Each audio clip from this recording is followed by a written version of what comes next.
Well, hey, friends, welcome back to another episode of the Therapy Show. This week's guest is Ashlyn Douglass-Barnes, LCSW. Welcome, Ashlyn. It's so great to have you. Thank you so much for having me. I'm so excited to talk about everything that we have to talk about this week. So, yay, I'm so I excited to be here. I love what you're doing, but I also love the energy that you have. You just have such good vibes and such good energy. I have a really good feeling this is going to be a fun episode for everybody. So, before we dive into the nitty-gritty of what you're going to share with our listeners today, can you tell us a little bit about who you are and how you got to where you are today? Awesome. Yes. So, my name is Ashlyn Douglass-Barnes. I'm a licensed clinical social worker and qualified supervisor in the state of Florida. I have so much to tell everyone. Okay. So, I figured out I wanted to be a social worker while I was visiting Mexico and experienced like extreme poverty for the first time. And I desperately wanted to like change the world. And that's part of where all my energy comes from. So, I went to school, my undergraduate and graduate at Florida State University. They have a fabulous social work program, and kind of went into the world of community-based mental health. And I've been kind of a little bit of everywhere doing agency work, trying to save the world. I never could really learn Spanish, so I didn't end up getting into immigration social work, which was my initial kind of, I'm going to go and do immigration social work and help people. But I ended up in kind of a different collection of community-based mental health, and then became a qualified supervisor and started supervising interns and kind of helping with imposter syndrome and burnout. Mhm. Interesting. Interesting. Yeah. I think we can all relate to both of those things at some Yes. point in our career. So I definitely want you to share more about that. But you are here to talk about using your niche specific Yes. skills, or we'll just call it that for the time being, on increasing your income and your revenue. And I think this is so timely because I just came out with my opt-in, which is 50 ideas for therapists to generate more income. So tell us what it is that you do. What is your specific niche? Yeah. So I'll tell you, I was sitting in, there's this grilled cheese place. My husband and I had like no money. We were broke. We were sitting there trying to figure out if we should start doing Uber Eats as a way to make more income, because I was working at this agency, kind of maxed out money there. And my husband looked at me and he goes, "Can't you make a little more money per hour doing maybe like why don't you just do this private practice thing?" And I'm like, I don't know if I've been in it long enough," which is hilarious because at that point I was in it like 12 years and been supervised like long, like should have been in private practice a long time ago. And I said, "I don't know. I don't want to be in direct competition with my current work. I don't want to create waves there. I really like the agency and what they stand for." It's the first time I'd had a really good job. So he said, "Well, what if you just did something on the bariatric side?" And I said, I don't know."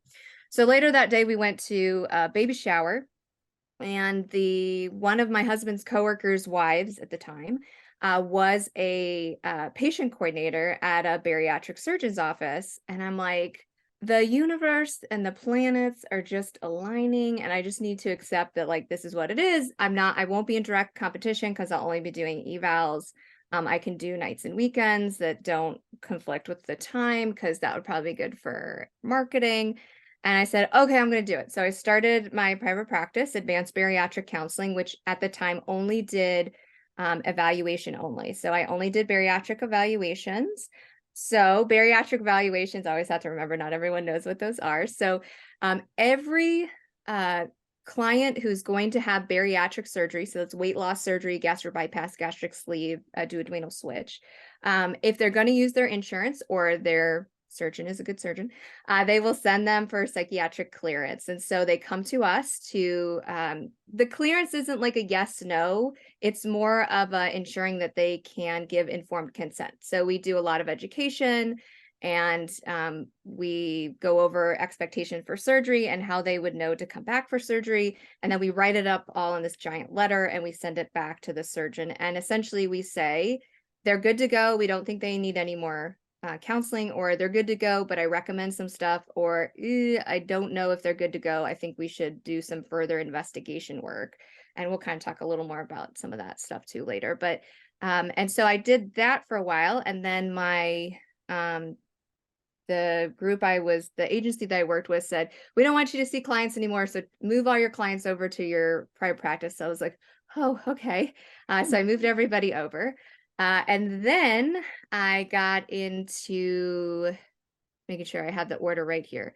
I was getting more requests for learning to do the evals, and I was trying to do it one at a time live, which I was like, this is not working. It is very time consuming to do that individually and live. And I didn't really feel like I had a ton of energy to like put together and market like this big event. And so I was kind of burnt out with the pandemic. I was at a retreat, and it was like an entrepreneurial, like figuring out what you're going to do next, like Mhm. essentially anti-burnout. I just needed a vacation, to be honest.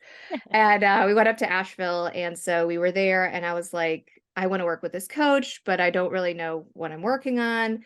And so at first I'm like, oh, I'll do like bariatric client facing education. But a lot of people do that, and they do it really well. And so I said, I don't want to really get into that like competition or competitive market. So I said, oh, like, duh. Like, I don't know. It just like one day I was like, I can do a training about how to do bariatric evaluation. So I started that, and that is called learnbariatric psychological assessments.com. And that is a self-paced training. So it takes about 4 hours, and then templating at the end that gives you all the templating for the education and the letters. So I tried to kind of make that as easy and digestible for therapists. So you can go from knowing nothing about bariatrics to being able to do the assessments.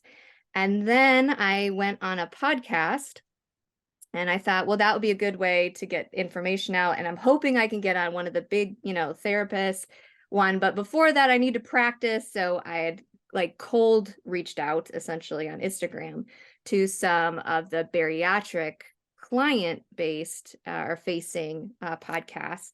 And I'm like, okay, good. I could do some education and get used to doing podcasting before I got kind of a call for like a larger therapist facing one, which is so funny because it ends up, as I'll talk about, that it kind of all comes full circle.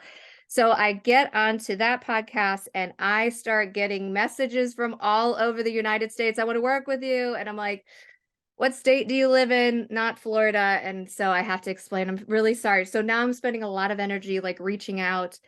Does anyone know a bariatric therapist that works in Missouri and Indiana? And then another like duh moment. I'm like, I should create a directory Mhm. that just has everyone, which the surgeons have been asking for a long time. And I'm like, I don't know if that's something I could do. I don't know how complicated. I don't know how technologically, well, it ends up, it's actually somewhat easy to do. You just have to figure out how to do it. But and so the directory actually launched yesterday. Yay. And that is findabariatrictherapist.com. So again, very easy to find.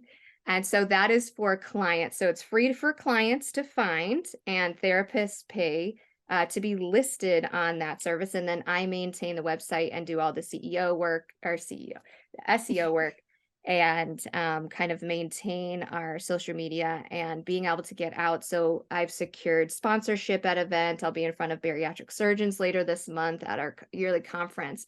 And so I kind of handle the back end of it, or the advertising networking part, but then therapists can list there and clients can find them. So lots of different revenue sources. I actually still work for the agency because I love them.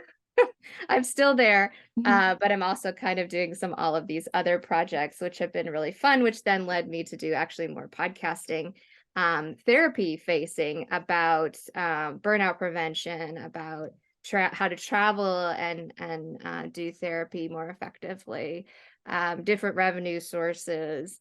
And now I'm here, which I'm so excited, again, to be therapist facing, to be able to share kind of all of the information and kind of the mindset stuff that I had to kind of work on, and some of the imposter syndrome, like being in the field as long as I have. I still have imposter syndrome about not being in the field long enough, or being like an expert, or being able to do certain things. And so I hope that other therapists can listen to some of this and be like, yep, I can do that. Or,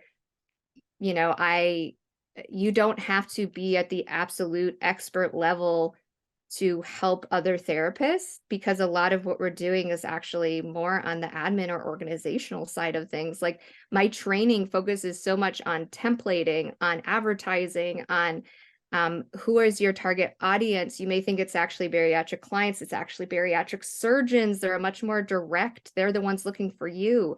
They can't move forward with their money making until they find someone to clear the client. And so they're actively seeking us out. They just need to find us and find therapists that know actually what to do for the letter.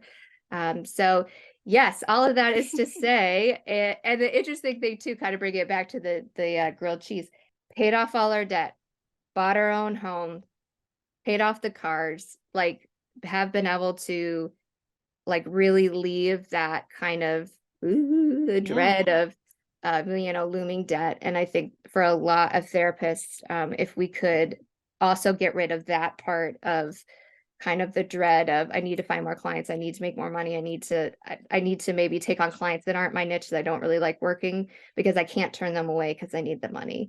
Because that is a burnout factor when we kind of take on clients or areas that we don't really like working in, and create resentment around, I need to make a living or make money. And so we can kind of work around some of that. That was a really long way of answering that question. But I love it because you pretty much you answered all my questions. I mean, I have so many thoughts. I know I mentioned this earlier before we started. It's really like you've created and you're handing a business in a box off to a therapist. I mean, if you go and you look at her site and you see everything that's included, I think you said there are 10 modules in there, Yeah. plus the templates that you can pretty much go through your course and just go find your clients and it, you're in. Like and I don't mean to sound like, I mean, it's not rocket science. Like you already have the skills within you. You don't have to go back to grad school and take another class. Like what you're doing is you're assessing the readiness for change. You're assessing, are they competent, informed consent. Like, I guess that's what she said, right? Like, are they, what did you call it? Not competent, but that they can, what did you call it? And I can't remember what you said, that they can agree to this. Yeah, that they What's it called? have. So we're helping to ensure that they're educated enough to make a decision about their own body. So it's we'll get into body autonomy in a second, Okay. but just that they know what they're getting into. You can't Okay. agree to something you don't know what it is. That's So we're perfect. helping them make sure they know what it is so that they can agree to it. Right. So you're not really like, you're not, I don't know, are you also assessing for any type of mental health? You're just making sure that it's not untreated. So if Okay. they're currently in treatment or they're doing well enough, they're good to go. Sometimes we recommend that they seek out counseling to help encourage ongoing stability. So like if maybe there's something kind of stressful going on, it's not necessarily a requirement. So how I help therapists conceptualize clearance letters Gotcha. is like a stoplight. So red, orange, yellow, and green. So Right. green is, I have absolutely no concern. They are doing great. They are coping great. They have good support. They are good to go. Really no concern. Yellow is minor concerns, but I think they're good to go. No real concern, but I'm going to give them some resources. Come back and see me if you need me in the future. Here's some numbers for some local support groups.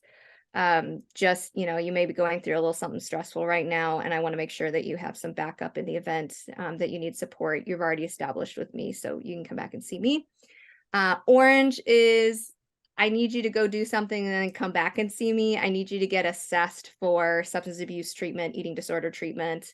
So we never order people into a specific level. So you wouldn't say, I need you to go to IOP or PHP, you're inpatient or residential, because you cannot, they need to be assessed by By that program.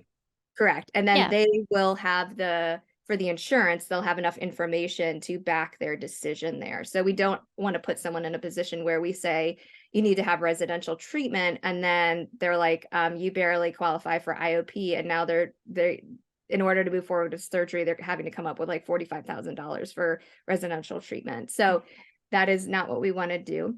And then red, the really only reds are one, that you've established that there's an eating disorder, a severe mental health disorder, or substance abuse, and they choose not to go to treatment. So they are creating it red because they are not choosing to do. So one of the important things with bariatric surgery that I go into a bit in the training is that our clients still have body autonomy. They have their own choice of their body and the decisions they're going to make from a medical standpoint.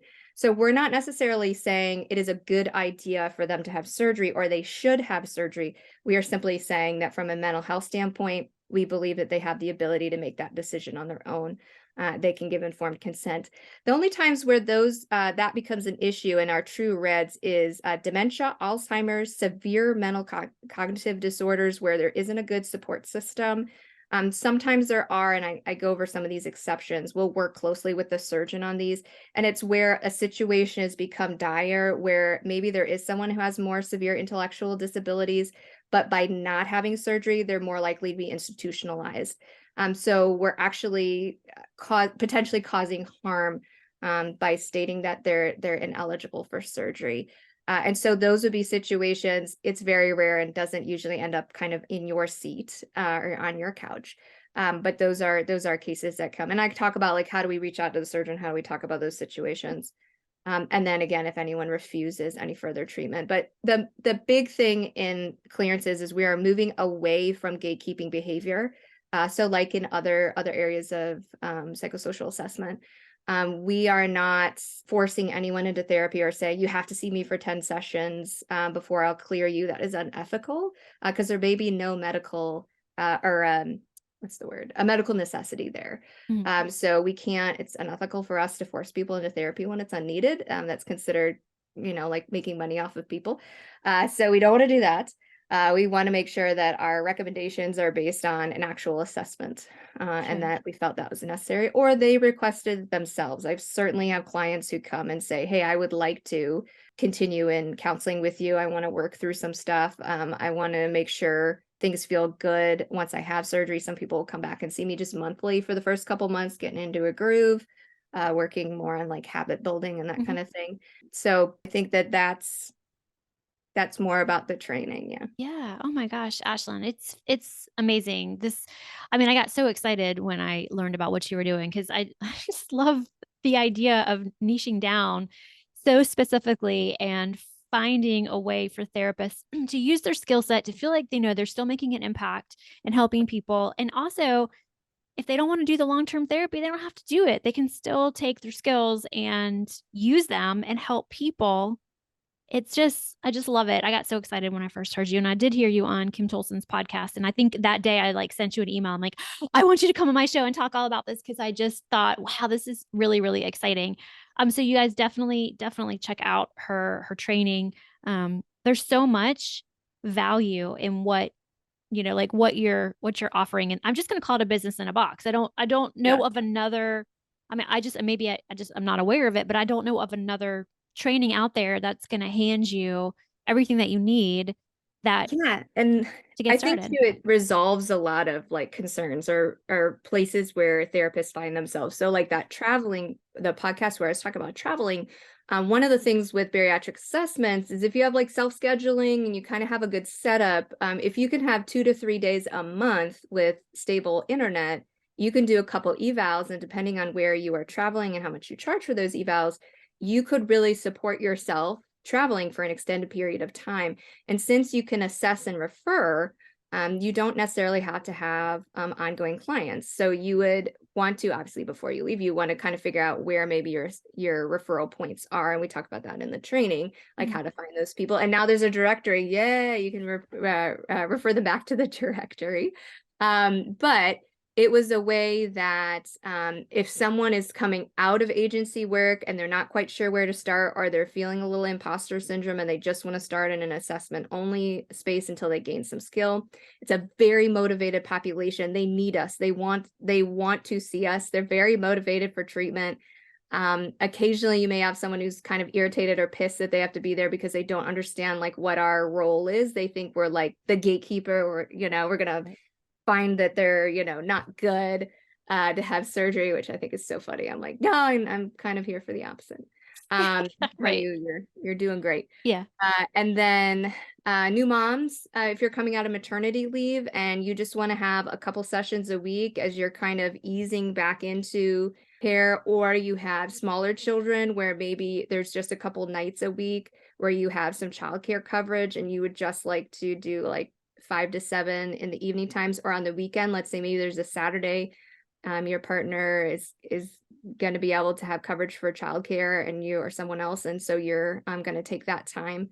That's fine. You don't have to have a lot of slots open on your calendar to be able to do an assessment only type of therapy. And I think that that was really helpful, even in kind of my own burnout, to kind of have a break, be able to travel, go to conferences, I was in the south of France a couple weeks ago, and if I wanted to, and there's a couple I did while I was over there, as long as you figure out the time change, you can do a couple assessments while you're over there with a steady internet. The state of Florida really doesn't care where therapists are, they care where people are, Right. for licensure. So I think that it's been, when I sat down and started to think like, who could this help and who could use it? I was like, oh, and that group of people could help, and that group of people could be helped. And so, and the clients are looking for us. I had a bariatric surgeon who reached out to me.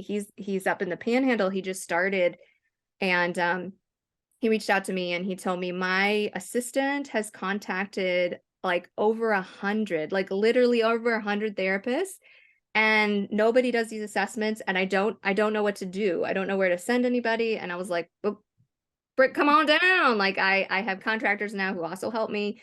I'm like, we can definitely take on your clients. Everything is done through telehealth. Awesome surgeon, specifically looking to help rural people. That is an area that certainly doesn't have much in the way of general surgeons, let alone bariatrics. So very, motivated also to find a therapist like me who can help him. Yeah. Because again, they cannot move forward if they don't have us. So the surgeons are also very motivated to connect with you. They're looking for you. So again, I cold call, but I do what I call around the world. It's actually going to be next week, my around the world tour. So I have 2 days each quarter. I go 2 hours one direction because I'm kind of in the middle of the state. So I go 2 hours to one coast and then I go 2 hours to another coast. And I have 12 that are more local and 15 that are kind of a little further out. And I hit up every single solitary bariatric surgeon's office. I bring cards. I bring usually like some kind of snack or food. I make sure that they have anything that they need. I answer any questions they have. I let them know of anything coming up, like, hey, I just hired someone and she speaks this other language we didn't have coverage. I update anything that they may need from me. I make sure everyone has my number. If there's a new person in the office who hasn't met me or doesn't know me, I make sure, front desk people know me, because that's who your clients are calling when they cannot find someone. They're calling the front desk. They're not calling the surgeon. Right. They may be calling their patient advocate, but more likely they're calling the front desk. So, and again, most of the time they're happy to see me. They are very glad that someone has come to bring them information because they haven't been able to find it. Sometimes there's clients in the waiting room and they may say, oh, I've been looking, I have this weird Medicaid that nobody takes. I'm like, oh, yep, that's me. I'm literally the only one that takes that Medicaid. So Yeah. yeah. Yeah. Well, I was going to say, speaking of insurance, speaking of Medicaid, so do you have to take insurance if you're going to do these evaluations? Okay. So you can be a self-pay. You can be a self-pay. Again, these clients are super motivated. As long as they know that you know what you're doing, they will pay your self-pay rate. So market tolerance is different area to area. Our market tolerance is about $250 to $355 per eval, depending on if you do extensive psychological testing, which I do not. I work more on a volume scale, so I see a lot more. So my self-pay is a little lower. It's a little under kind of what I think I just raised it. It's 200, but I mostly see insurance, and how I kind of handle the insurance. Our payouts are pretty low for the state of Florida, though we recently got at least Blue Cross Blue Shield to give us a little boost because they were terrible. And so what I do is I charge for paperwork. So you're allowed to charge for paperwork and your time to complete that paperwork when you look at your insurance contract. So we cannot charge them for extra time, but we can charge for paperwork. So I have a $50 paperwork fee that is in addition to whatever the insurance and their copay, coinsurance, or deductible payment would be. So I feel that's a pretty fair payout, especially now that I've templated it and it doesn't take me 2 hours to do anymore, which it used to. Mhm. That feels good for me, and it makes a good split for my contractors. So it's very hard to get contractors down here. So if you're a group practice person, this is also good. So if you can make more money to help give them more money, then I can keep my contractors and keep them happy. So Yeah. because that's the other fun thing. I created my private practice became a group practice. Oh, okay. Oh, I wow. hired contractors to help me because I was getting too many referrals. Right. And so Man. and then it was easy because I already created the training. This was so great Mhm. that I could just have them do the training and then they would work So for me. smart. So smart. And so, yeah, no, it kind of, again, it was like, haha, it all kind of worked out. So, but yeah, it's been so crazy because it's only been a couple years that this has even been all happening. And it's kind of interesting just to sit here and be like, oh, like, Yeah, bring it like, kind of thinking back on it, how it all came together. So let me ask you this question, because let's say where you live, they have in-house evaluators, and maybe you live in a smaller state, or there's just not as like, what is that? What do you do then?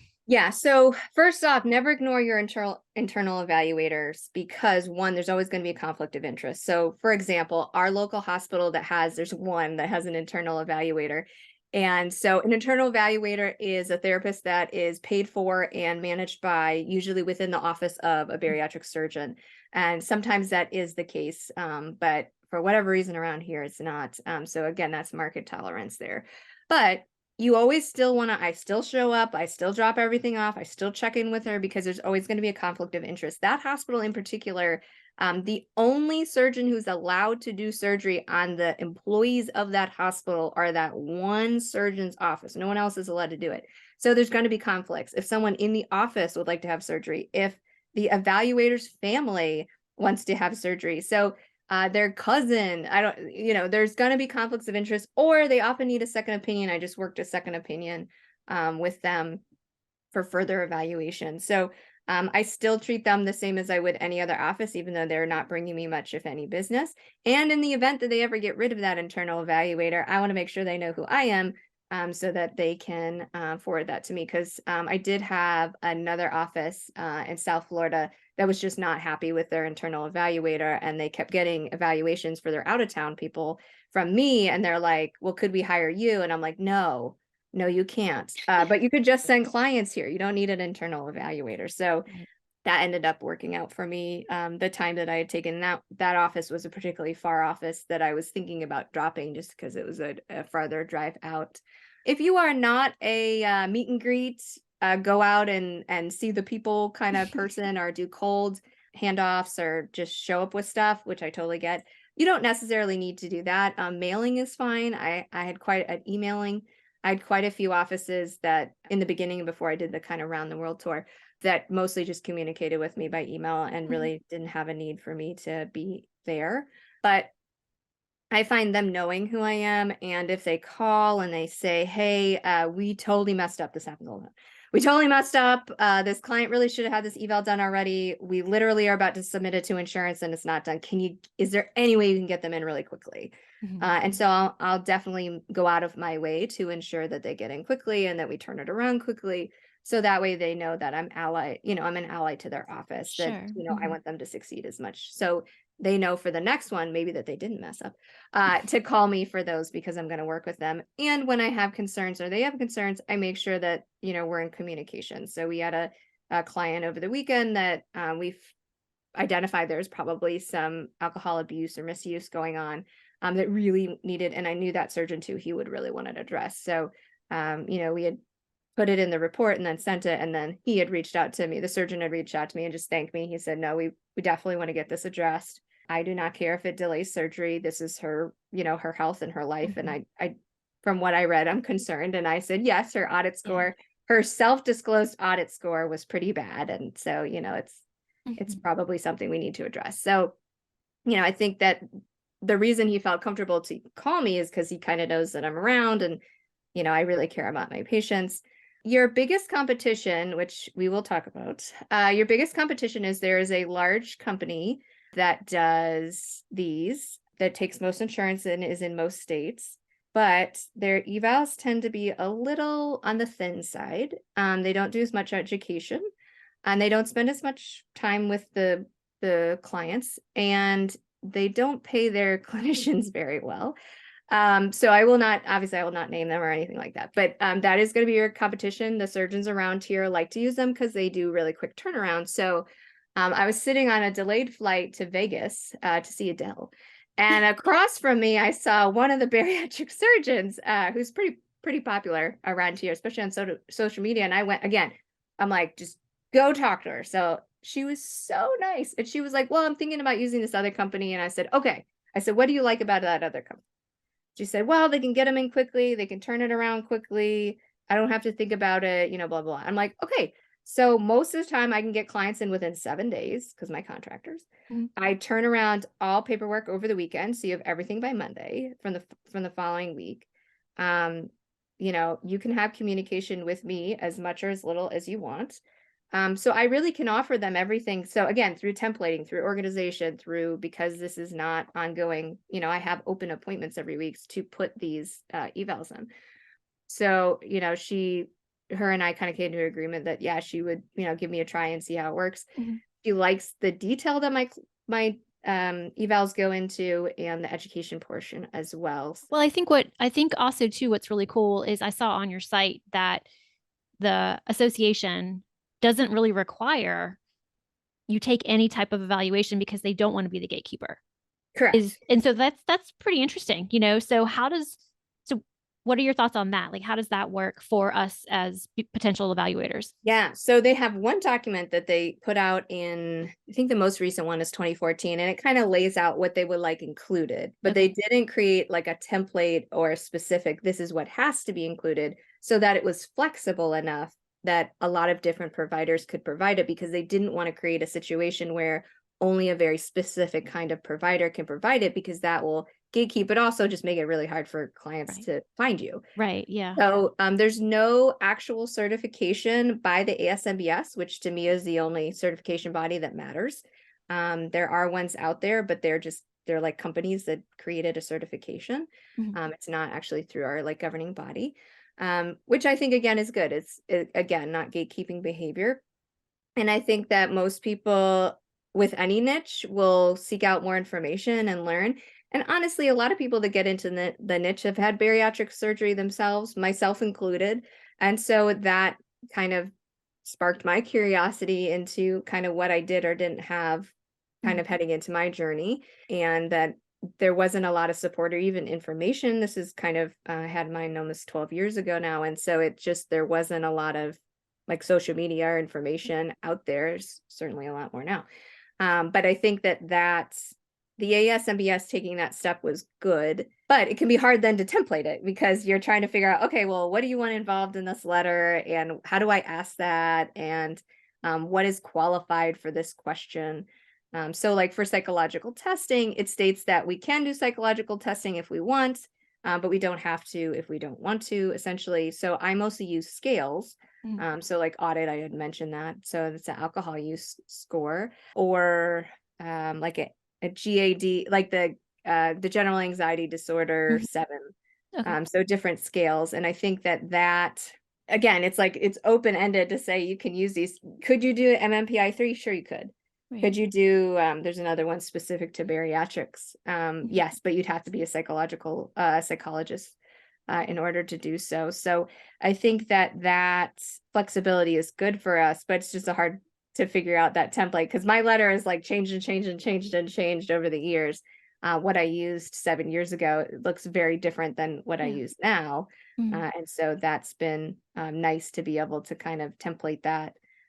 So it's easier for me to complete. Yeah. I think that what you're doing is awesome. And it's going to open up possibilities and opportunities for so many of our listeners. I'm hopeful that they'll, if bariatric assessment isn't what you're interested in doing, maybe if you can see a little bit of the vision that Ashlyn is sharing, is like, find your niche and look to see how you can use your skill set and provide a service for that niche.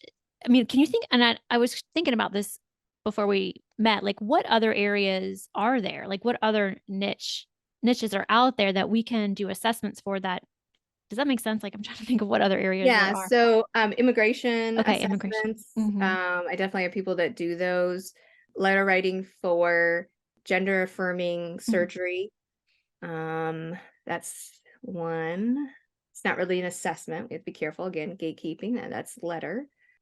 Well, and I know that there's some states that require, depending on if you want to use medical cannabis as a medicine, the doctors will oftentimes refer out to get an assessment so they can prescribe it for like PTSD or, whatever they approve in that state. So I know that exists as well. And then I guess Oh, also for animals. fertility.